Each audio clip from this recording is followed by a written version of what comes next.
All right, good evening to all of you. Let's discuss the important issues of the previous 6 months.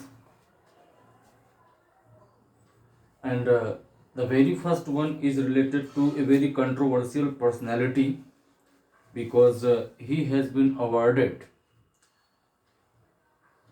a peace prize, and this peace prize is related to the German book trade.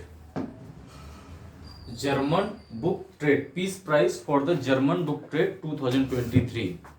And who is this controversial personality?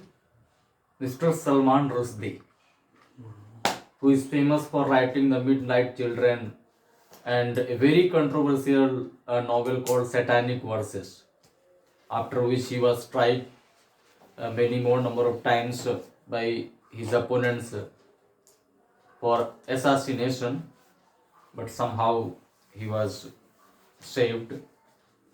So, Salman Rushdie.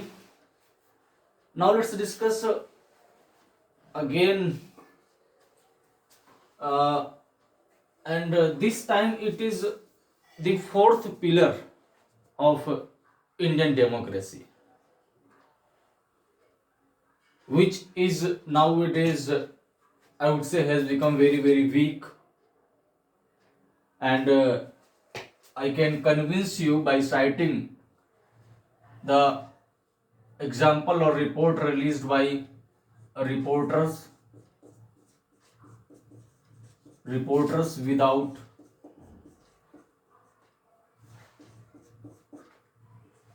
border. Reporters Without Border. This Paris based organization, releases the index every year that is called Media Freedom Index.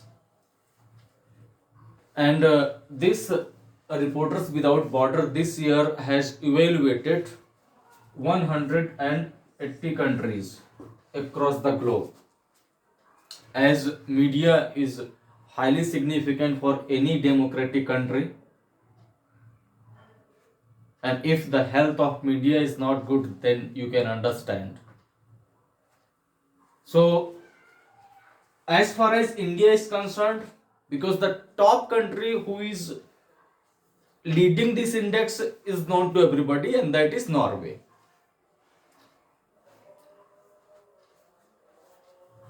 India stands in 161 position out of 180 in 2023. Last year in 2022 it was how much? It was 150.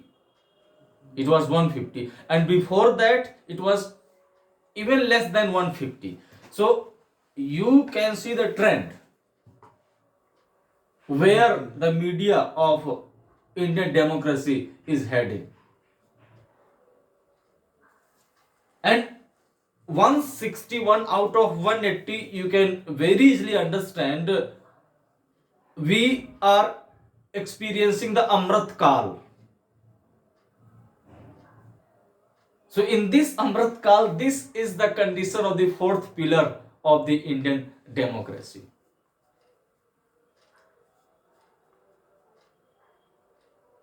This Reporters Without Border has also told that for the journalists, India is one of the most dangerous countries, because every year 3 or 4 journalists are killed. In Jammu Kashmir, the journalists are not ready to go. The foreign media come there and cover the issues. You go to Ravish Kumar and ask how many times he went to Kashmir. Not even a single time. Aruna Goswami, not even a single time. Barkha Dutt, yes, she, I think, went. So this 161 out of 180, one more reason is why we are standing in such a dire situation, because more than 70 media outlets are owned by Ambani Group. Those are being watched by more than 800 million people.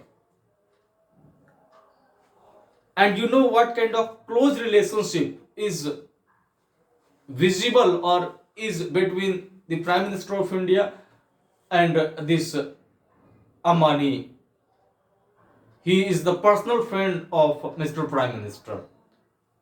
Oh, you don't think I am very vocal, but it is given in the newspaper, that's why I am discussing. Okay. And recently, the sale purchase which happened in connection to this NDTV, which was purchased by this Adani group. So, because it was believed that this NDTV always discussing the matter which was against the will and wish of the Mr. Prime Minister. So, in a democratic country like India or any other country, if the voice of dissent is being suppressed, then it is completely the desire of Kabir, who told निंदक नियरे राखिए आंगन कुटी सवाय बिन पानी साबुन बिना निर्मल करे स्वभाव. So the constructive criticism, we can understand how they have been killed. So that's why this 161 position is a very dangerous figure for especially the people who come, in the social media, as nobody knows when your voice is going to be suppressed. So the trend is visible. Other than this, there are some international organizations, and one of them is G7. Why G7 came in the light? Because G7 summit has recently been arranged. Where, in which country this G7 has happened? In Japan. In 2023. In 2024, where the G7 will take place? Italy. Alright, Italy in 2024. Japan and Italy. G7, as it is visible, it is the combination of the 7 leading economies of the world. And what are their names? You can remember these 7 names by a very famous formula that is called girlfriend juice. Alright, girlfriend juice. So G stands for Germany, F stands for France, J stands for Japan, U stands for US, I stands for Italy, C stands for Canada, and E stands for, I think it should be England. So that's how you can remember all these 7 countries. European Union is also there.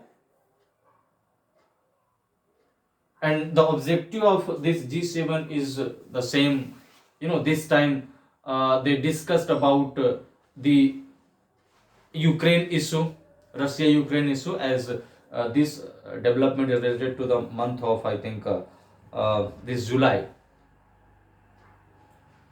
As we are discussing the current affairs, June to December. On the sidelines of this G7, one more crucial incident happened, and that was related to the Quad. So Quad, Q stands for the quadrilateral, it means 4. And this summit, where it happened? In the same place in Japan, as I have told, on the sidelines of this G7. What is the objective of the Quad? By the way, this G7 was founded in which year? 1973. And this Quad It was initiated in 2007 by the Japanese Prime Minister Shinzo Abe. After that, again, it was restarted in 2017. But there are 4 countries in this quadrilateral dialogue.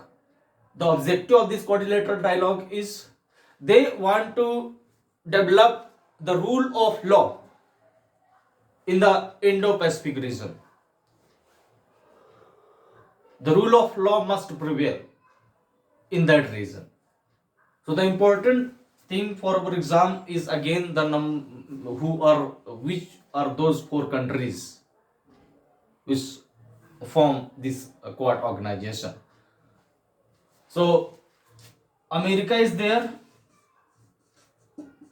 All right. Other than America, Australia is there. Australia, Japan, and no doubt India. So G7 and Quad, as their summits happened in 2023 in the month of July. Therefore, these are significant for our exams point of view. And this Reporters Without Border, my all-time favorite index.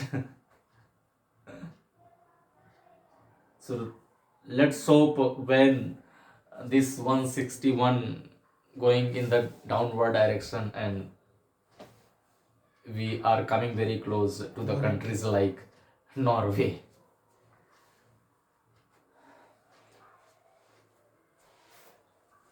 There are 2 committees which came in the news. The very first committee is related to the National Tiger Conservation Authority. This organization formed the committee. Why the committee was formed? Because you should not forget, in the Kuno National Park in Madhya Pradesh, the tigers were placed. The introduction of tiger happened in that. So to review the status, what is the condition of those tigers, what kind of measures need to be taken for their healthy lifestyle and for their holistic development, what are the challenges, and everything will be analyzed by the committee which has been formed by this NTCA. And the committee is headed by whom? This is the crucial point here. So this committee will be headed by Rajesh Gopal. Okay, Rajesh Gopal.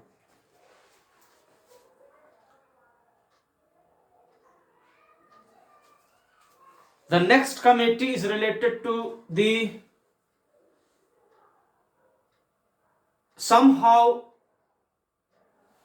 shut off or close down the diesel vehicles by the year 2027. In what kind of countries? In the countries which have more than 10 lakh population. Am I using the word country? No. In the cities. Okay. So in the cities which have more than 10 lakh population, in those cities, the diesel 4-wheelers are supposed to be stopped by the year 2027.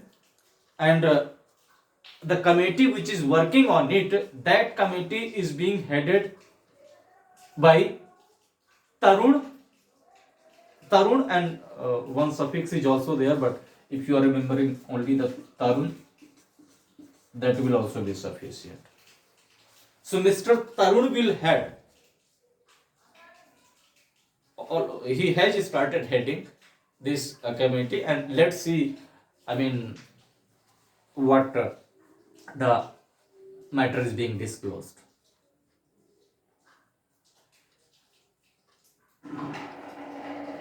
Now let's talk about the World Food Prize. World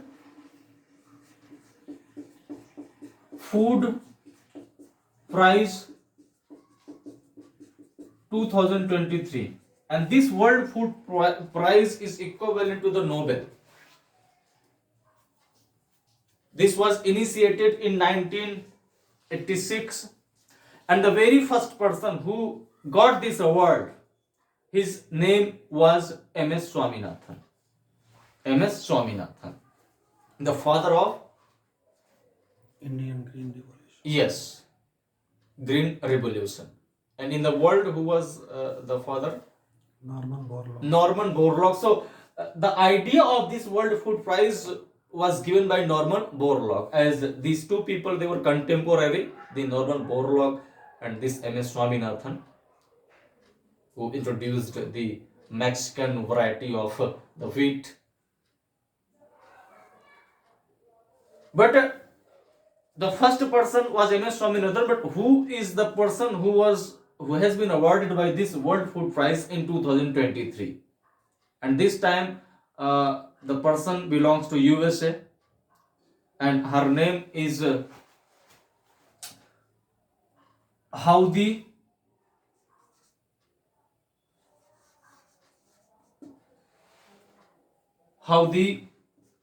Kuhn.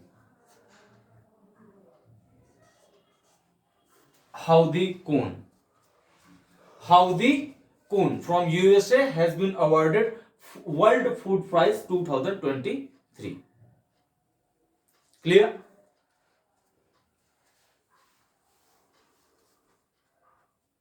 There are some famous books written by famous writers, and the very first book is Future is in the Past. Future is in the past. This is the one book. Future is in the past. The second book is a Hindu nationalism in India. Hindu nationalism in India. And the third book is Sahela Ray.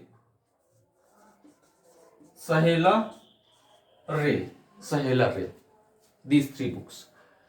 Future in the past, by the way, the name is little longer, but I am using only this one. Future is in the past. Hindu nationalism in India, and Sahela Ray. So Sahela Ray has been written by a actress basically, and her name is Mrinal Pandey. As far as this Future is in the Past is concerned, this book has been written by a very famous, I would say, historian whose name is Romila Thapar. She is the professor in the Jawaharlal Nehru University in the history department, as her specialization is in the ancient history. And this Hindu nationalism in India, this book has been written by whom? Tanik Sarkar. There is also a writer in history, Sumit Sarkar. I don't know what is the relation, or whether is there any relation between Tanika Sarkar, Hindu nationalism in India. Now let's discuss about the World Ocean Day. World Ocean Day. When it is celebrated, World Ocean Day, when this World Ocean Day is celebrated? 8 June. 8th of June. Yes, you are right. 8th of June.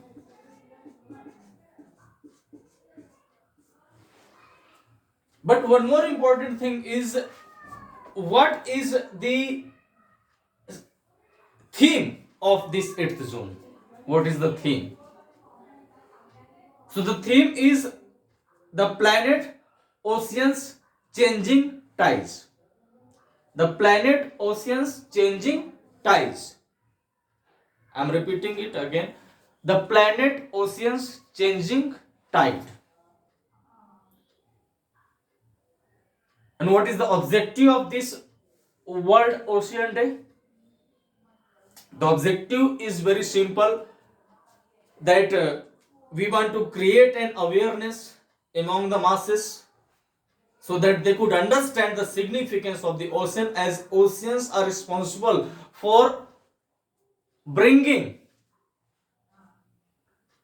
more than 50% oxygen, or you can say that more than 50% oxygen is generated from the oceans. But the way pollution is increasing, the rivers are dying, and oceans are also not left. I would say the oceans have also reached into coma, because if the rivers are dying, then the water of the river, well, ultimately it will go into the oceans. So having all those things in the backdrop, this World Ocean Day, 8th June, has been celebrated, having theme called the planet oceans changing tides. So these were some of the current affairs which I wanted to discuss in my today's lecture. The remaining ones will be continued by me to be discussed in the coming lectures. Namaskar.